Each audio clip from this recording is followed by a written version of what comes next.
예수님께서 계속해서 사람들의 문제를 해결해 주고 계십니다. 사람들이 들고 온 문제는 주로 질병이었습니다. 문둥병, 또 열병, 간질, 중풍병, 이런 각양각색의 당시의 의술과 사람의 힘으로 해결할 수 없었던 그런 질병들을 예수님 앞으로 들고 나왔습니다. 그리고 이 질병 아니라 또 귀신 들려 고통당하는 자들, 정신적으로 문제를 겪고 있는 자들, 이런 사람들도 나와서 예수님 앞에 고침받고 떠나가곤 했습니다. 여기에 나오는 질병과 귀신 들림, 이런 것들은 주로 고통과 관련된 문제들이라고 할 수 있습니다. 우리가 사는 삶에는 끊임없는 고통이 있습니다. 질병뿐만이 아니라 인간관계, 또 지진이나 태풍과 같은 자연재해, 그리고 정치적인 불의함 때문에 일어나는 고통, 가난, 전쟁, 그리고 질병이 아니더라도 나이가 들면 겪어야 하는 노화, 노쇠, 그리고 그 끝에 죽음의 고통이 놓여 있습니다.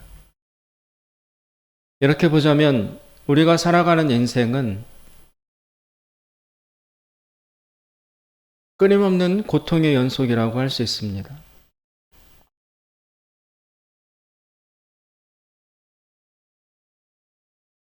즐겁고 행복하고 평안했던 시간은 순간처럼 지나가고, 그리고 고통과 문제가 끊임없이 몰려오는 파도처럼 우리의 삶에 찾아온다고 할 수 있습니다. 그래서 불교에서는 이런 우리가 살아가는 인생을 일컬어서 고해라고 했습니다. 고해, 괴로울 꽃자에 바다의 차. 인생은 괴로움이 몰려오는, 고통이 끊임없이 찾아오는 그런 바다와 같다. 대부분의 종교는 이런 인간이 겪어야 하는 고통의 문제를 해결하는 데에 중요한 부분을 할애하고 있습니다. 우리가 믿는 기독교 역시 고통과 고난, 인간이 겪는 괴로움의 문제를 심각하게 다루고 있습니다. 그 어떤 종교보다 우리가 믿는 이 기독교가 고통이나 고난의 문제를 가장 난제로 여기고 있다고 할 수 있습니다.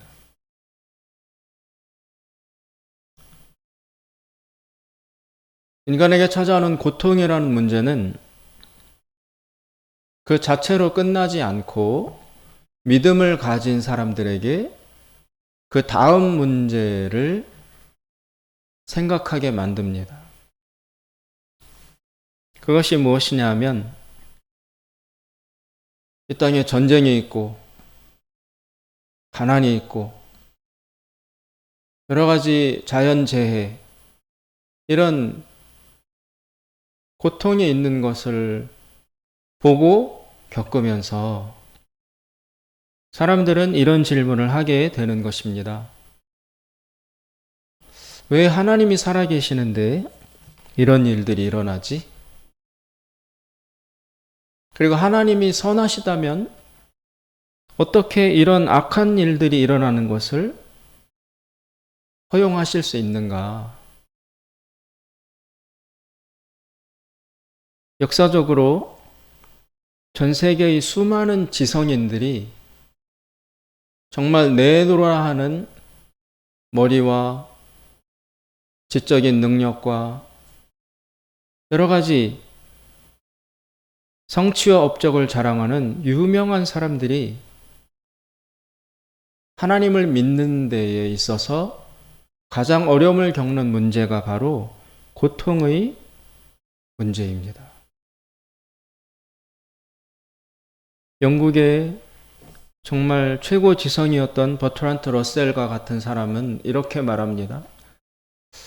하나님이 살아계시면 왜 소와 암이나 지진이나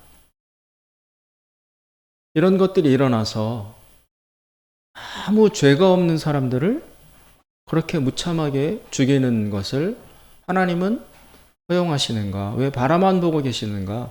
왜 아무 일도 안 하시는가? 불과 얼마 전만 해도 튀르키예인가요? 옛날 터키에 지진이 일어나서 수많은 사람이 죽고 수많은 건물과 집이 무너져서 엄청난 수의 이재민들이 발생을 했습니다. 그래서 많은 사람들이 그들을 돕는 후원금을 걷어서 보낸 것이 불과 며칠 전의 일입니다. 하나님이 살아계시다면, 그리고 하나님이 선하신 분이라면 나면서부터 장애를 가지고 태어나거나 그 천진무구한 아직 10살도 안 된 어린아이들이 암에 걸려서 머리가 다 빠지고 그리고 죽어가고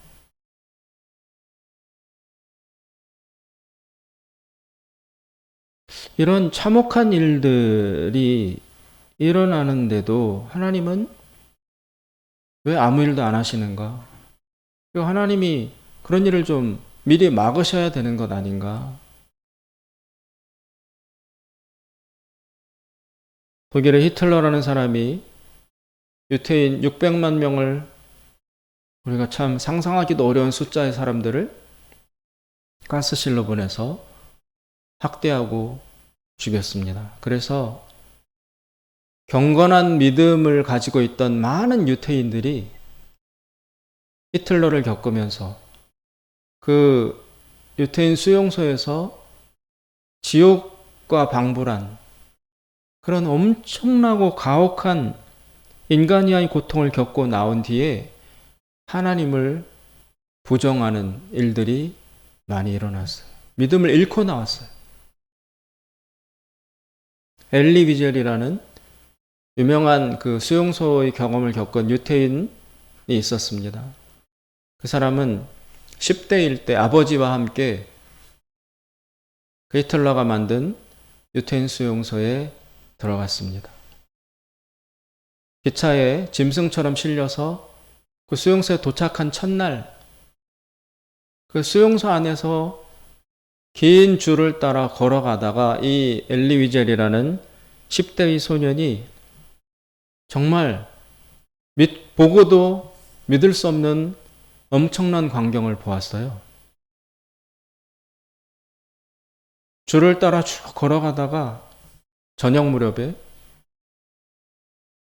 어떤 구덩이 앞을 지나가고 있었는데 그 구덩이에서는 불길이 활활 타오르고 있었습니다. 저게 뭐 하는 구덩이지? 이렇게 끌려가면서도 보았더니 큰 트럭이 뭘 싣고 와서 그 불구덩이에다가 이렇게 덤프 트럭이 그 짐 실는 데를 들어가지고 쫙 짐 부리듯이 그 구덩이 안에 무언가를 쏟아내는 거예요. 그래서 이 엘리위젤이라는 소년이 걸어가다가 저게 뭐지? 근데 가까이 가서 보니까 그 덤프 트럭이 그 불구덩이 속에다가 이렇게 부려놓는 그것들이 다 어린 아기들인 거예요. 아기들을 싣고 와서 그 불구덩이 속에 집어넣는. 수용소에 들어간 첫날 걸어가다가 그거를 보고 믿을 수 없는 일이 일어난 것을 보게 된 것입니다. 거기에서 비인간적인 참혹한 고통을 겪게 됐습니다. 그런데 이제 다 모인 사람들이 모두 유태인들이니까 저녁에 자기 전이 되면 어른들이, 노인들이 습관적으로 자기 전에 하나님 앞에 기도를 하는 걸 들었어요. 유태인들이 오랫동안 수천 년 동안 배워오고 지켜오던 자기들의 그 오래된 기도문을 낭송하면서 잠자리에 드는 것을 이 소년이 들었습니다. 그 노인들이 암송하는 오래된 기도문에는 선하신 하나님, 자비로우신 하나님, 당신은 영광받기 합당합니다. 뭐 이런 내용이 들어있었어요. 그런데 이 소년이 앉아있다가 그 자기 아버지가, 노인들이 선하신 하나님 아버지 뭐 이렇게 부르는 소리를 들으면서 막 이렇게 구토가 일어났어요. 그러면서 강력한 반발심이 올랐어요. 그러면서 스스로 질문합니다. 하나님이 선하다고? 이 지옥과 같은 일이 벌어지고 있는 이것을 보고 겪으면서도 어떻게 하나님이 선하다고 말할 수 있는가? 하나님은 선하지 않다. 오히려 하나님은 악마에 가깝다. 아니면 하나님은 아예 존재하지 않는지 모른다. 그러면서 그 수용소를 겪으면서 조상 대대로부터 내려오던 믿음을 완전히 잃어버려요. 그리고 오히려 하나님에 대한 믿음보다 하나님에 대한 저주의 마음을 가득 품고 수용소에서 살아남아서 나오게 됩니다. 이 세상에 존재하는 수많은 고통, 아픔과 괴로움, 이 문제는 기독교의 가장 큰 난제입니다. 이런 질문을 불러일으키기 때문에 그렇습니다. 하나님은 선하신가? 저런 일들이 일어나는 것을 왜 허용하시는가? 왜 보고만 계시는가? 하나님이 선하시다면 이런 일이 일어나서는 안 되지 라는 질문을 하게 만든다는 것입니다. 이런 질문, 하나님은 선하신가? 라는 질문을 묻는 이런 그 작업을 신학에서는 신정론이라고 합니다. 신정론. 신자에 바를 정자, 그리고 논하다는 논. 신정론. 하나님은 선하신 분인가? 의로우신 분인가? 를 묻는 질문의 영역을 작업하는 일을 신학에서는 신정론이라고 부릅니다. 신정론이 제기하는 대표적인 두 가지 질문이 있습니다. 이 질문은 서로 모순돼요. 하나가 옳으면 하나는 틀려야 돼요. 그 질문이 무엇이냐면 이런 것입니다. 이 세상에 수많은 고통과 악이 존재한다. 자연재해도 있고 인간이 저지르는 악도 있고 질병도 있고 죽음도 있고 노화도 있고 정말 인간의 힘으로 해결할 수 없는 수많은 고통과 악이 존재한다. 그러면 만약에 하나님이 선하신데도 이런 고통의 문제를 해결하시지 못하고 있다면 하나님은 선하시지만 전능하지는 않다. 전능하다면 이 문제를 해결해야 한다. 일어나지 않도록 하셨어야 된다. 그런데 왜 선하신데도 이토록 많은 고통과 문제를 그냥 두시는가? 그러면 논리적으로 하나님은 선하시긴 하지만 이 문제들을 해결할 수 있는 능력이 없는 것일 것이다. 그렇게 결론을 내릴 수밖에 없다고 이야기하고 또 다른 질문은 이것입니다. 하나님은 전능하시다. 이런 문제를 충분히 해결하실 수 있는 능력이 있으시다. 전능하시다. 그럼 능력이 있는데 왜 이런 문제들을 해결하지 않으시는 건가? 그렇다면 결론은 하나님은 전능하시지만 선하시지는 않다. 전능한 능력이 있지만 이 세상의 악과 고통 이런 것들을 해결하지 않고 방치하는 것으로 볼 때 전능한 분이지만 우리가 믿고 바라는 것처럼 그렇게 선한 분은 아닐 가능성이 높다. 신정론이 묻는 질문은 이 두 가지의 결론으로 귀착합니다. 선하시지만 해결할 능력이 없는 분이다. 그렇던지, 그래야 이 고통이 왜 존재하는지 답이 나오죠. 답이 되죠.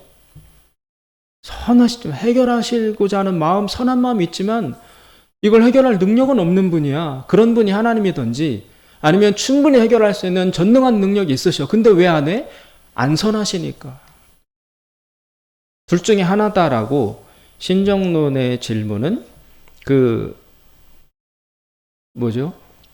서로 모순된 두 가지 질문 앞에 봉착을 해서 이게 기독교가 생겨난 이래, 아니 구약 때부터 지금까지 하나님을 믿는 기독교 계통의 종교에서 끊임없이 묻는 질문이지만 그러나 딱 부러진 만족할 만한 완벽한 해답은 얻어내지 못하고 있는 역사적인 난제 중의 난제입니다.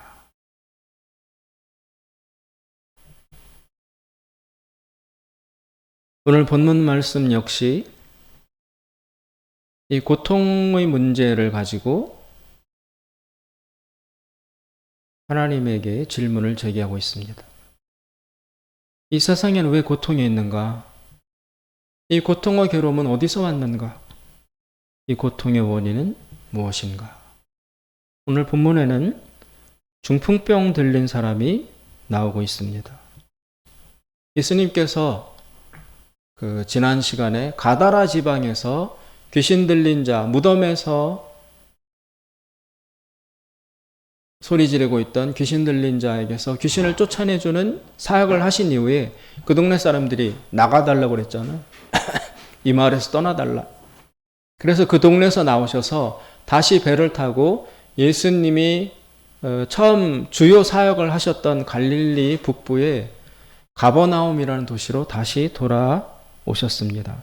1절에 보니까 예수께서 배에 오르사 건너가 본 동네에 이르시니, 본 동네가 바로 예수님이 사역의 첫 출발지였던 주 무대였던 가버나움이라는 도시를 뜻합니다. 여기에 왔더니 사람들이 중풍병으로 누워있는 어떤 한 사람을 침상채, 침대채 아니면 요채 내귀퉁에서 들고 예수님 앞으로 들고 나왔습니다. 이 병을 고쳐달라는 것이죠.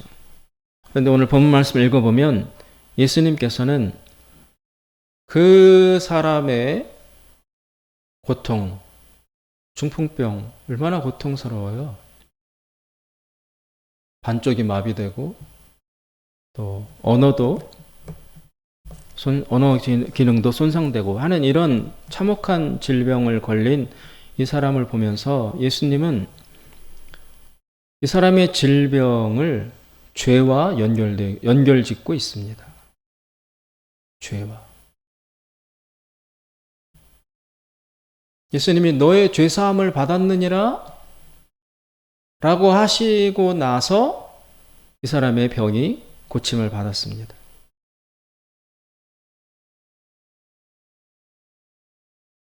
즉 예수님의 말씀에 의하면 죄가 고통, 즉 질병의 원인이라는 것입니다. 죄 때문에 이 병이 걸렸다.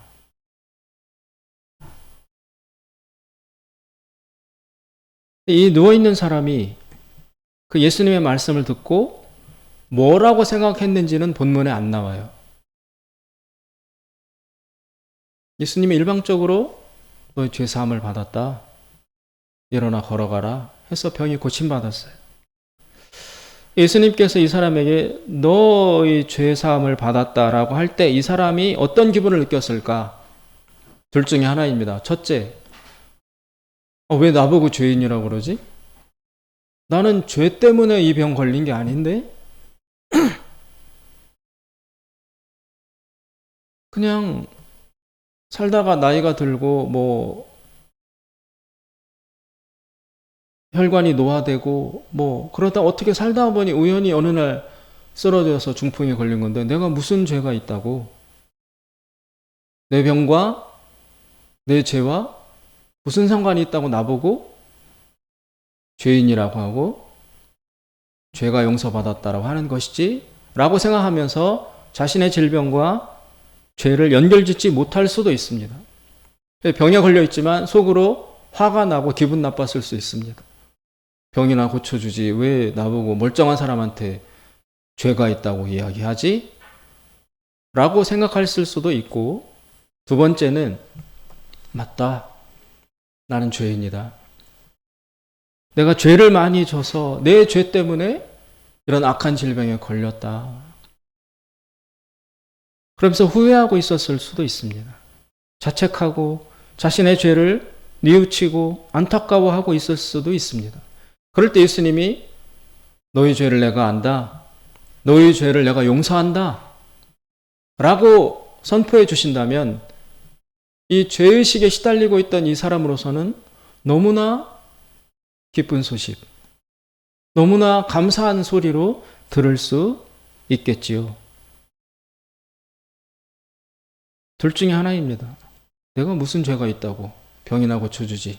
두 번째, 난 죄가 맞아. 죄인이 맞아. 죄 때문에 이렇게 된 거야. 근데 내 힘으로는 이 죄를 스스로 용서할 수가 없어.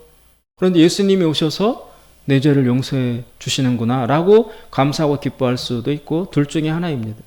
이 사람은 근데 어떤 쪽이었는지 잘 알 수는 없습니다. 어쨌든 예수님께서는 죄와 질병을 연관짓고 있습니다. 즉 죄가 질병의 원인이라는 것입니다. 과연 그러한가? 이 부분에 우리의 문제의 대답이 놓여 있습니다. 이 사람은 어떤 죄 때문에 이 질병에 걸렸을 수도 있습니다. 그런데 다른 한편으로 이 병이 걸릴 만한 특별한 특정한 죄를 안 저질렀을 수도 있습니다. 굉장히 성실하고 착하게 의롭게 깨끗하게 살아온 사람일 수도 있어요. 그런데도 중풍이 걸렸을 수도 있습니다. 그럴 때 이 사람은 자신 보고 죄인이라고 그러고 너 죄 때문에 이렇게 됐다라고 그러고 너희 죄를 내가 용서한다라고 선포하시는 예수님의 말씀을 이 사람은 어떻게 받아들여야 할까요? 정말 이 사람이 허랑방탕하게 술도 많이 마시고 타락해서 악하고 추하게 인생을 살아오다가 여러 번 쓰러지고 위기를 겪은 끝에 드디어 중풍이 찾아왔다면 너 죄 때문에 그래 라고 하면 맞다라고 수긍을 할 수도 있을 텐데 이 사람이 어떻게 살아왔는지는 오늘 본문에 안 나타나요. 굉장히 성실하고 착하고 깨끗하고 부지런하게 근면하게 착하게 참 그렇게 아름답게 살아온 사람이었을 수도 있습니다. 그런데 원치 않는 중풍이 찾아와서 쓰러졌어요. 어쩌면 이쪽일 가능성이 더 많아요. 왜냐하면 이 사람이 중풍병으로 누워있는데 그 친구들인지 가족들인지 동네 사람들인지 모르지만 이 움직이지 못하는 이 사람을 고치기 위해서 이 사람 집에 들어가가지고 침대채, 누워있는 그 이불채 4명이 들고 예수님 앞으로 데리고 나올 정도로 이 사람에게 애정을 베푸는 것을 보면 이 사람이 잘못 살아온 사람은 아닌 것 같아요. 악하게 살고 막 진짜 타락해서 살고 그러다가 중풍이 걸렸으면 친구들이, 동네 사람들이, 그리고 가족들이 잘 됐다. 그렇게 악하게 살더니 벌 받는다라고 동정심도 안 보였을 가능성이 있는데 그런데 이 사람이 중풍병 걸린 것을 보고 너무나 안타깝게 여겨가지고 많은 사람들이 이 사람을 그 침상채 들고 누워있는 이불채 들고 예수님 앞으로까지 나오는 이 번거로운 작업을 이 주변 사람들이 이렇게 친히 감당한 것으로 보면 이 사람은 주변 사람들로부터 인정받고 신뢰받고 존경받고 참 사랑을 받는 그런 사람이었을 가능성이 더 높습니다. 다른 복음서에 보면 이런 얘기가 나옵니다. 이 사람을 예수님 앞에 데리고 나왔는데 예수님 주변에 사람들이 너무 많으니까 이 사람을 예수님 앞으로 데리고 갈 수 없어서 안타까워하던 친구들이 예수님이 계신 지붕에 올라가 가지고 지붕을 뜯고 이 사람을 침대채에 들어올린 다음에 지붕에서 예수님 계신 방 안으로 이렇게 늘어뜨려서 예수님 앞에 데리고 갔다라는 이야기가 나옵니다. 그 보통 정성이면 못합니다. 그 번거로운 일을 누가 하겠습니까? 그런데 이 주변의 가족과 친구와 마을 사람들은 이 한 사람을 고치기 위해서 지붕을 뜯을 정도까지의 정성과 애정을 발휘한 것으로 보자면 이 사람은 굉장히 성실한 삶, 착한 삶, 경건하고 거룩하고 근면한 그런 삶을 살아온 괜찮은 사람이었을 가능성이 더 높습니다. 따라서 이 사람은 악하게 타락해서 방탕해서 살다가 중풍병 걸린 사람이 아닌 거예요. 선하게, 깨끗하게, 착하게 살아오던 사람인데 갑자기 어느 날 중풍병이 와서 쓰러진 사람일 것입니다. 근데 그런 사람에게 예수님이 병을 고쳐주신 것이 아니라 너희 죄가 있었는데 너희 죄가 용서받았다 라고 뜻밖의 말씀을 하시니 누워있는 이 사람도 아니 내가 그렇게 죄가 많았나? 내가 죄인인가? 라는 의문을 가졌을 것이고 이 말씀을 들었던 주변 사람들 역시 아니 이 사람이 뭐가 죄가 많아? 우리보다 더 착하게 살던 사람인데 왜 이 사람 보고 죄인이라고 하지? 라고 의문을 가졌을 가능성이 높습니다.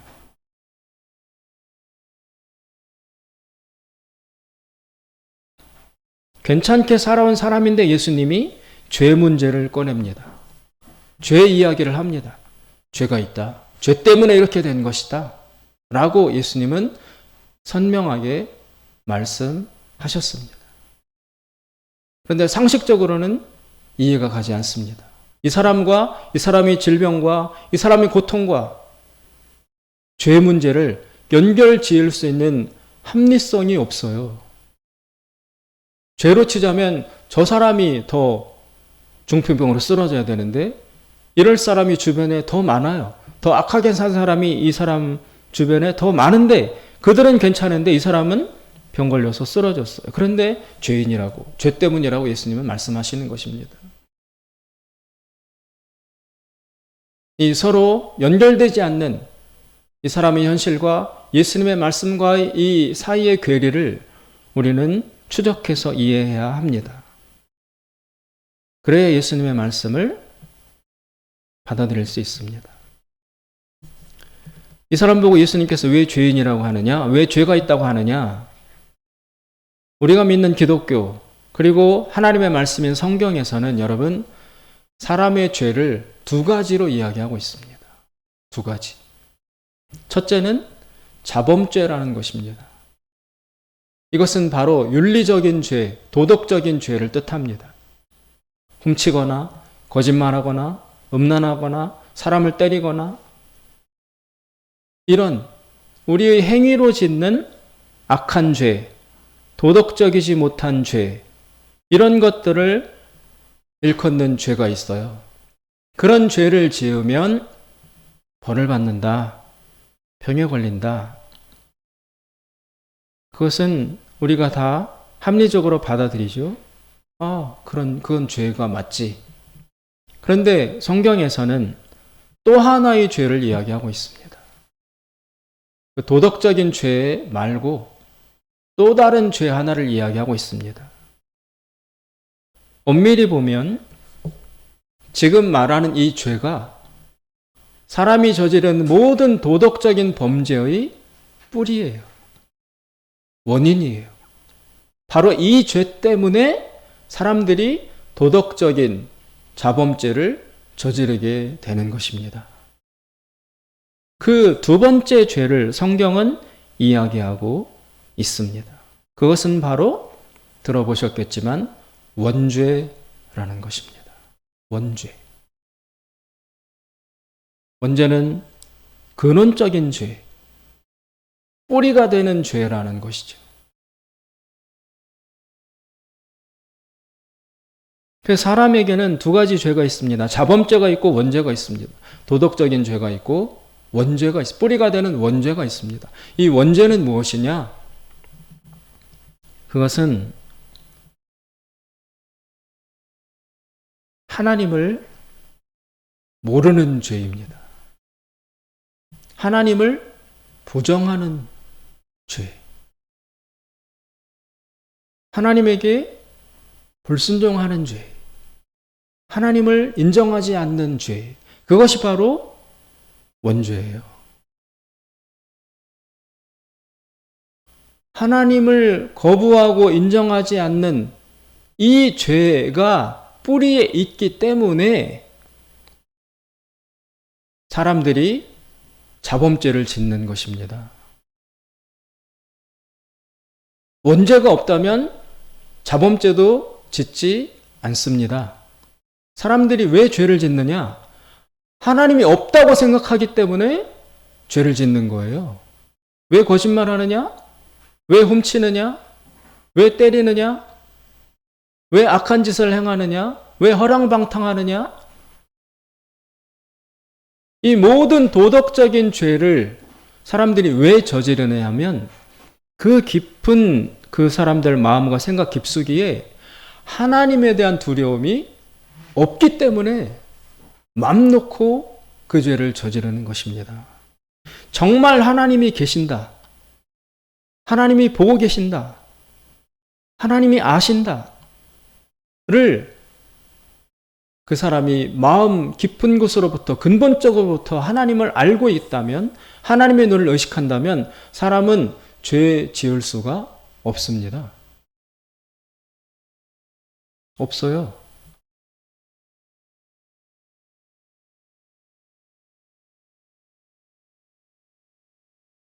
불이 활활 타오르고 있는데 거기 가까이 가면 불에 됩니까? 안 됩니까? 반드시 불에 대입니다.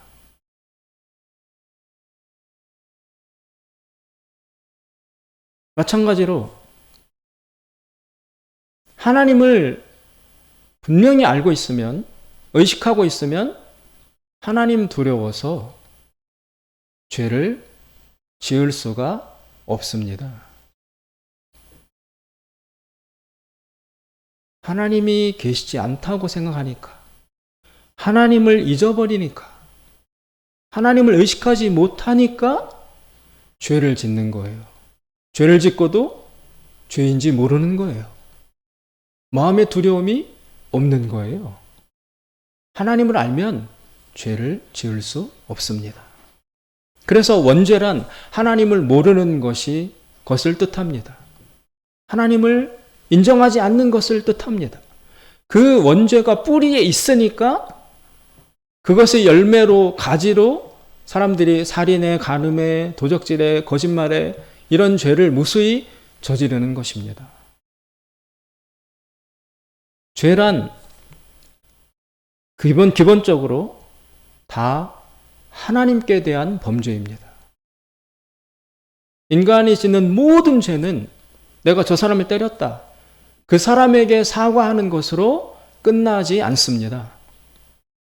그 사람에게 때린 그 죄는 열매에 불과한 것이고, 그 근본 깊숙이에는 하나님을 무시하기 때문에, 하나님을 두려워하지 않기 때문에, 하나님이 계신다는 것을 잊어버리고 모르고 부정하는 그 마음 때문에 사람을 때리는 죄를 짓게 되는 것이라, 모든 죄는 하나님 앞에 짓는 죄입니다. 그래서 회개란 그 사람한테만 찾아가서 미안하다, 용서를 구하는 것으로 끝나서는 안 되고, 반드시 하나님 앞에 자신의 잘못을 뉘우치는 회개를 해야만 죄는 처리되고 용서받을 수 있는 것입니다. 그런데 이 땅에 수많은 사람들이 아니라 이 땅의 모든 사람들이 자신이 원죄를 짓고 있다는 것을 몰라요. 자기가 하나님을 부정하고 있다, 하나님을 망각하고 있다 라는 사실 자체를 인간들은 몰라요. 까맣게 몰라요. 1도 몰라요. 그래서 맘 놓고 살아요. 죄짓고 사기치고 거짓말하고 인생을 막 그렇게 살아요. 그러면서도 하나님 앞에 죄짓는다는 의식이 전혀 없어요. 그 하나님 두려워하는 마음이 전혀 없어요. 그런 사람에게 당신 죄인이야 그러면 불같이 화를 내죠. 내가 무슨 죄가 있냐고. 나 정도만 살으라고. 나보다 더 나쁜 놈들이 얼마나 많은데 나한테 와가지고 나보고 죄인이라고 그래. 다 길길이 날 때입니다. 그 근본 마음에 하나님을 알고 있는 지식이 없기 때문에 그런 반응이 나오는 것입니다. 그럼 이 원죄는 언제 지었느냐, 우리가? 내가 언제 그 근본적인 죄를 저질렀기에 이 원죄에 빠지게 되었는가? 그것은 성경에 나와 있습니다. 창세기 3장에 보면 아담과 이브가 하나님의 말씀을 불순종하고 하나님의 말씀을 거역하고 자신의 생각을 쫓아서 하나님 말씀에 정면으로 위배되는 독자적인 행동을 하는 사건이 나옵니다. 그때 원죄가 발생했습니다. 그러면 사람들은 묻습니다. 그거 아담과 이브가 지은 죄지 내가 지은 죄냐? 내가 언제 하나님 앞에 원죄를 지었느냐? 라고 반문합니다. 그게 우리의 인간의 이성과 지성으로 잘 납득하고 수용하기가 쉽지 않지만 성경의 설명은 이렇습니다. 여러분 이렇게 생각해 보십시오. 그때 그 선악과 앞에 아담과 이브가 아니라 내가 뽑혀가서 섰더라면 나는 안 따먹었을까? 내가 아담 대신 거기 선악과 앞에 서서 하나님의 처음 말씀을 들었던 그 사람이었다면 나는 안 따먹었을까? 내가 이브 대신 섰던 그 여자라면 나는 안 따먹었을까? 자신에게 물어보십시오. 나한테 기회도 안 줘놓고 나보고 아담과 이브가 지은 죄를 내 죄라고 떠넘긴다면 그러면 내가 한번 그 자리에 서보겠다 상상을 해보십시오. 나는 안 따먹었을까?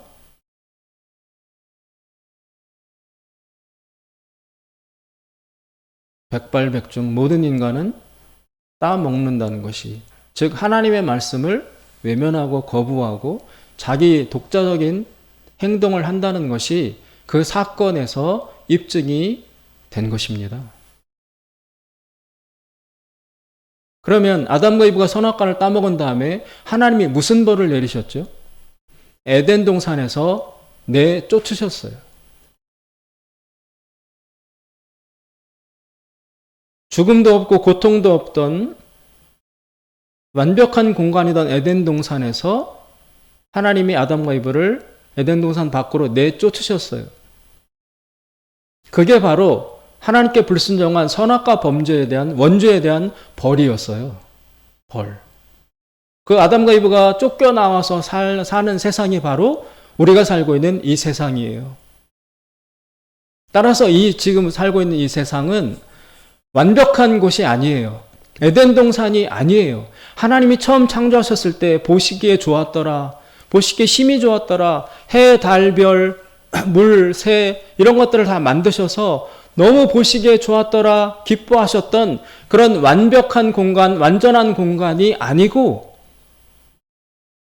죄를 지어서 쫓겨나서 벌을 받는 유배에 대해서 나온 공간이 바로 지금 우리가 살고 있는 이 세상이에요. 따라서 이 세상은 완벽한 곳이 아닙니다. 따라서 벌 받는 곳입니다. 죄 때문에 쫓겨나와서 살게 된 고통의 장소입니다. 그러므로 이 세상에는 고통이 있는 것이 당연합니다. 고통이 있을 수밖에 없는 것입니다. 죄를 안 지었더라면 에덴 동산에서 살았을 텐데 거기서 살았더라면 눈물도 없고 죽음도 없고 고통도 없었을 거예요.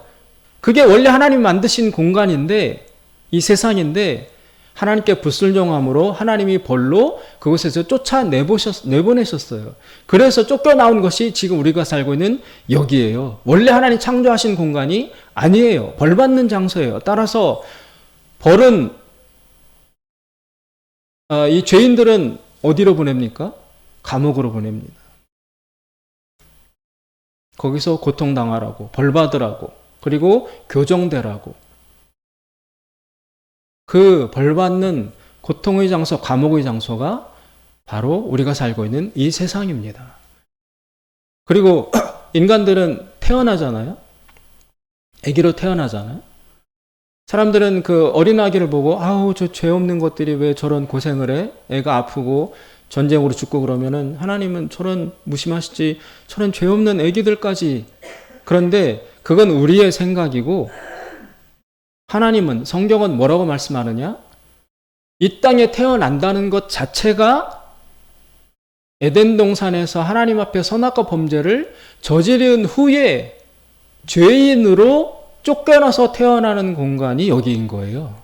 그래서 아이들도 애기들도 죄가 없는 것이 아니라 하나님 앞에서 기본적 죄인으로 이 땅에 태어나는 것입니다. 죄인이 아니라면 이 땅에 올 필요가 없어요.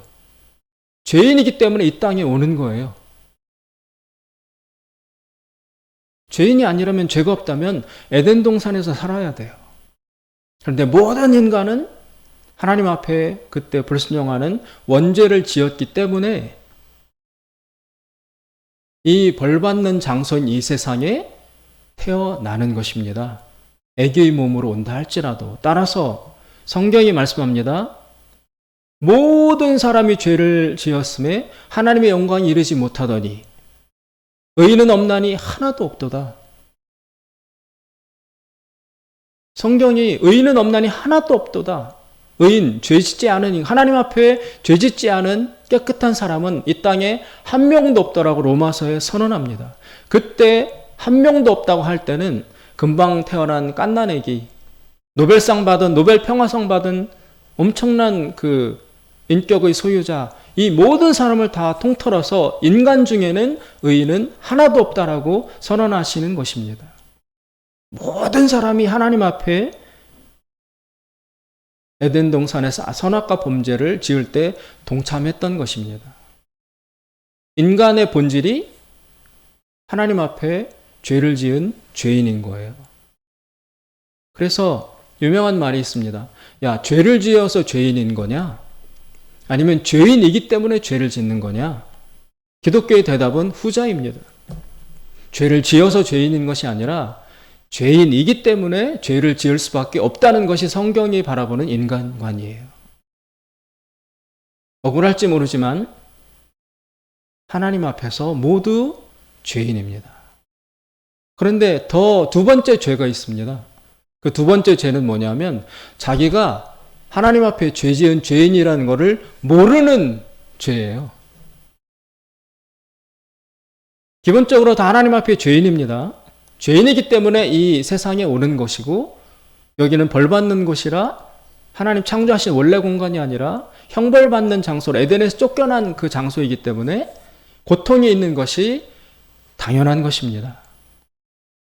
그런데 사람들은 그 자기가 에덴 동산에서 지었던 그 죄를 완전히 망각하고 태어나요. 그래서 순진무구한 줄 알아요. 애기니까 깨끗하고 아무 죄가 없다고 생각하는데 아닙니다. 죄인이니까 이 땅에 태어나는 거예요.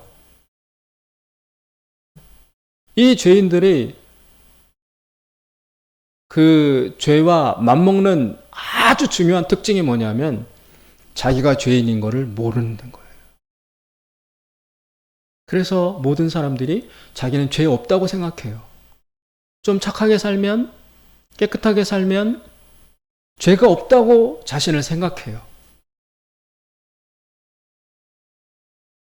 그게 인간의 두 번째 중요한 문제입니다.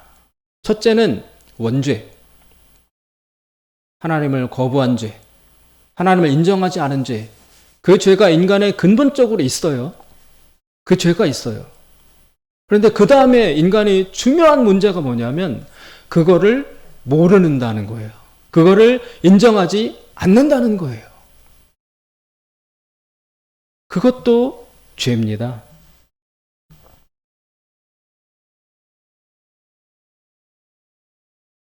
사람들은 자신이 하나님을 모르고 있고 하나님을 모르고 있다는 사실도 모르고 있어요.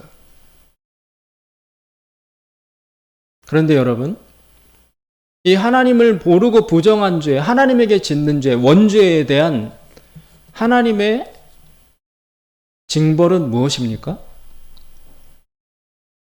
하나님을 인정하지 않고 하나님을 부정하는 원죄에 대해서 그 죄를 회개하지 않는 자들은 하나님이 그냥 두십니까? 어떻게 하십니까? 심판하십니다.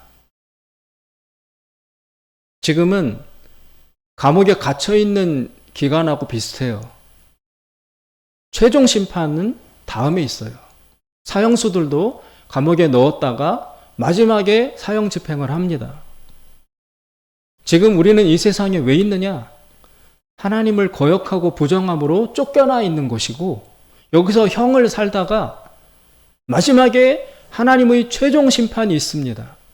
그 최종 심판이 무엇이냐? 지옥입니다.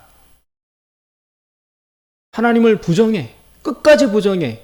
자기가 하나님을 부정하고 있다는 사실도 몰라. 그 죄를 회개하지 않으면 최종적으로 하나님이 지옥으로 보냅니다. 그럼 이 땅에서는 인간에게 가장 중요한 일이 무엇이냐? 내가 하나님을 부정하고 있다는 사실을 깨닫고 자기에게 원죄가 있다는 사실을 깨닫고 인정하고 그 죄를 하나님에게 회개함으로 용서함을 받는 일이 인간에게 있어서 가장 중요한 일입니다. 그렇게 하나님을 향하여 원죄를 회개한 사람, 그리고 용서받은 사람은 최종 심판 때 지옥으로 가지 않고 천국으로 갑니다. 그게 여러분 구원이에요. 그러면 내 원죄를 어떻게 용서받고 해결하느냐? 그 문제를 위해서 예수님이 오신 거예요. 천주교에는 연옥이라는 개념이 있습니다. 그게 뭐냐면 사람들이 이 땅에서 살다가 예수님을 모르고 죽어요. 그러면 바로 천국과 지옥으로 심판받는 건 너무 가혹하지 않느냐? 한 번 더 기회를 줘야 되지 않느냐? 그래서 죽으면 바로 천국과 지옥으로 가지 않고 중간 대기 상태가 있다. 거기를 연옥이라고 하는데 그 대기 상태에 있을 때 한 번 더 거기에서 예수님의 복음을 듣고 거기서 회개하면 천국으로 가고 거기서도 회개하지 않으면 최종적으로 지옥에 보낸다라는 연옥 개념이 있는데 그건 틀린 것입니다. 그 천주교에서 말하는 연옥 개념이 바로 우리가 살고 있는 여기예요. 우리는 이미 죄를 지어서 여기 벌받는 땅에 왔고 여기 살면서 예수님이 오셔가지고 예수님 믿느냐 안 믿느냐 원죄를 회개하느냐 안 하느냐를 기회를 주시고 그래서 내가 죄인임을 인정하고 깨닫고 하나님 앞에 회개하면 여기서 용서받고 최종 심판을 받아 천국으로 가는 것이고 이 땅에 살면서 기회가 주어졌는데도 끝까지 하나님을 부인하고 회개하지 않는 자들은 최종적으로 심판받고 지옥에 가는 것입니다. 그래서 우리가 이 땅을 살면서 인간에게 있어서 가장 중요한 일이 무엇이냐? 잘 먹고 잘 살고 성공하고 자녀 키우고 가정, 나라, 경제 이런 게 다 중요하다고 생각하지만 그렇지 않습니다. 그것보다 더 중요한, 절대적으로 중요한, 그것보다 근본적으로 중요한 것이 무엇이냐? 다가오고 있는 하나님의 심판, 천국이냐 지옥이냐의 그 심판 앞에서 내 근본적인 하나님에 대한 원죄, 하나님을 인정하지 않은 죄, 하나님을 모르고 망각한 죄를 인정하고 고백하고 하나님 앞에 죄 용서를 받는 일, 그래서 천국으로 가도록 구원받는 일이 모든 인간에게 있어서 가장 중요한 일입니다. 가장 근본적으로 중요한 일입니다. 여기서 잘 먹고 잘 살고 성공해도 여러분 다 죽습니다. 죽고 난 다음에 지옥 가면 이 땅에서의 성공했던 삶은 아무 의미가 없어지는 것입니다.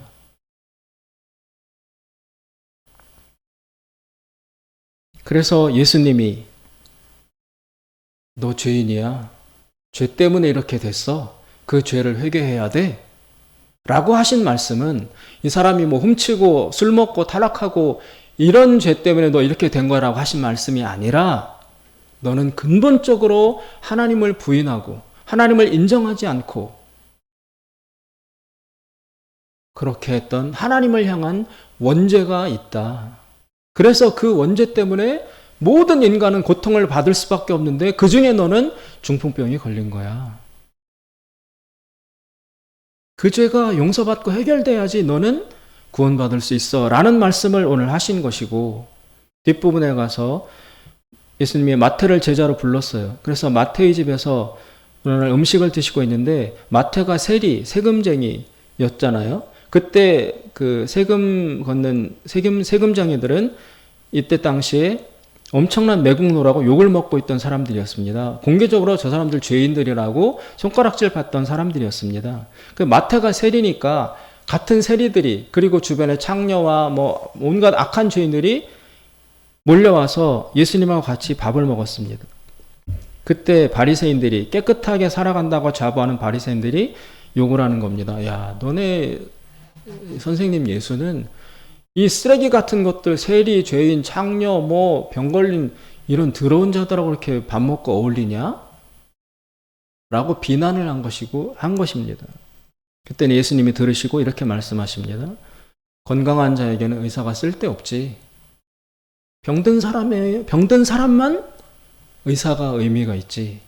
마찬가지로 의인이라고 생각하는 사람한테는 나 예수는 아무 의미가 없다. 반면에 자기가 죄인이라고 생각하는 사람, 죄가 있다고 고통스러워하는 사람한테는 나 예수가 절대적인 의미가 있지.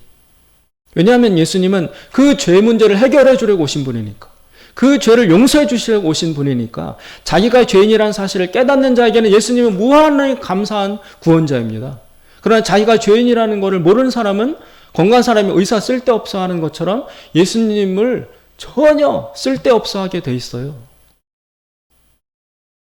나는 죄인을 부르러 왔다. 의인이라고 생각하는 사람은 나랑은 아무 상관이 없다. 그때 그 죄인이란